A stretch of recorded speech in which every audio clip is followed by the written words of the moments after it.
செரிமான கோளாறு வந்தாவே என்னென்னா மூல நோய்கள் வந்து விடுகிறது. உள் மூலம், வெளி மூலம், இரத்த மூலம், சீழ் மூலம், கொடி மூலம், வேர் மூலம், பௌத்திரம், பௌத்திர கட்டி, பௌத்திர வெடிப்பு, 9 விதமான மூல நோய்கள் வருகிறது. இந்த மலம் ஒழுங்காக போகவில்லை என்றாலே, இந்த மூல நோய் வந்து விட்டாலே வந்து அவர்களால் அவஸ்தை தாங்க முடியாது. அறுவை சிகிச்சை வரைக்கும் போவார்கள். அறுவை சிகிச்சை பண்ணால் திரும்ப அறுவை சிகிச்சை பண்ணணும்.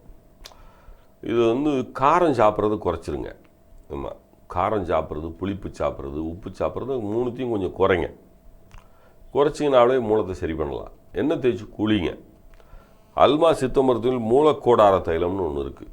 இந்த மூலக்கோடார தைலத்தை காலையில் 5 மில்லி, இரவில் 5 மில்லி நீங்கள் என்ன செய்கிறீங்கன்னா வந்துட்டு அரிசி கழுவுன 2வது தண்ணீரில் கலந்து குடிங்க. அரிசி கழுவுன 2வது தண்ணீரில் கலந்து குடிங்க. ஒரு அருமையான பொருள் மூலக்கோடார தைலம். இதை வந்து பயன்படுத்துங்கள். அனைத்து அப்போலோ ஃபார்மசியிலும் கிடைக்கும், அல்மாவிலும் கிடைக்கும்.